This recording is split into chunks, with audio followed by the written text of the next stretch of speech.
Viewers, welcome back to our channel. আজকে আমি লাউয়ের ডগা দিয়ে একটি মজাদার কুড়মুড়ে একটা রেসিপি নিয়ে হাজির হয়েছি। আর এই রেসিপিটা কিভাবে তৈরি করা যায়, লেটস সি। আজকের রেসিপিতে আমি লাউ গাছের একদম আগাটা নিয়েছি। এটাকে ভালো করে ধুয়ে পানিটা ঝরিয়ে নিয়েছি। প্রথমে আমি একটা ব্যাটার তৈরি করে নেব। সেই জন্য এখানে নিয়েছি হাফ কাপ বেসন, আর নিয়েছি জিরা গুঁড়া, হলুদ গুঁড়া, ধনে গুঁড়া, মরিচ গুঁড়া আর চাট মশলা। এটা এখানে দিয়ে দেব, আর দেব স্বাদ মতো লবণ। এখন আমি এটাকে ভালো করে মিশিয়ে নেব।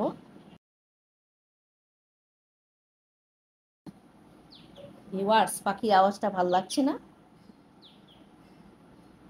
এখন আমি অল্প অল্প পানি দিয়ে একটা ব্যাটার তৈরি করে নেব। ভিউয়ার্স, যারা আমার রেসিপিটা দেখছেন এখনও সাবস্ক্রাইব করেননি, প্লিজ সাবস্ক্রাইব করুন। আর পাশে থাকা বেল আইকনে ক্লিক করে রাখুন, যাতে পরবর্তী রেসিপিটা সবার আগে আপনার কাছে চলে যায়। ভিউয়ার্স, বেসনের গোলাটা আমি হাত দিয়ে তৈরি করে নিলাম। এখন চলে যাব ভাজতে।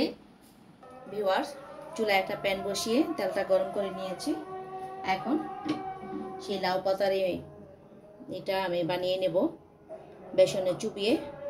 এটাকে পাকোড়াও বলা যায়।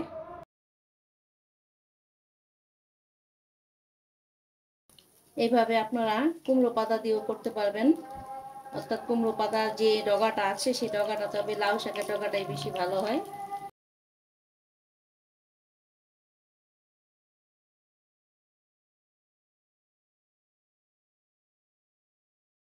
ভিউয়ার্স, লাউ শাকের পাকোড়াটা এক সাইড ভাজা হয়ে গেছে। এখন আমি এটাকে উঠিয়ে দিলাম।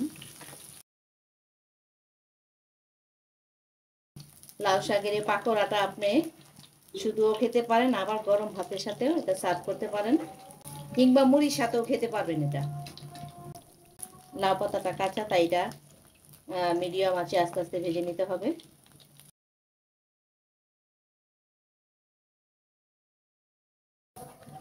পাকোড়াগুলো আমার ভাজা হয়ে গেছে, এখন নামিয়ে নেব। এভাবে আমি সবগুলা পাকোড়া এভাবে ভেজে নেব। তৈরি হয়ে গেল লাউয়ের ডগা দিয়ে কুরকুরে মুড়মুড় এমন একটি মজাদার রেসিপি। এটা আপনি ভাত মুড়ি দুটোর সাথেই সার্ভ করতে পারবেন, চাইলে চায়ের সাথেও খেতে পারবেন। আর এই রেসিপিটা আপনারা অবশ্যই বাসায় ট্রাই করবেন। ট্রাই করে যদি ভালো লাগে তাহলে কমেন্টস করে জানাবেন। সবাই ভালো থাকবেন। আল্লাহ হাফেজ।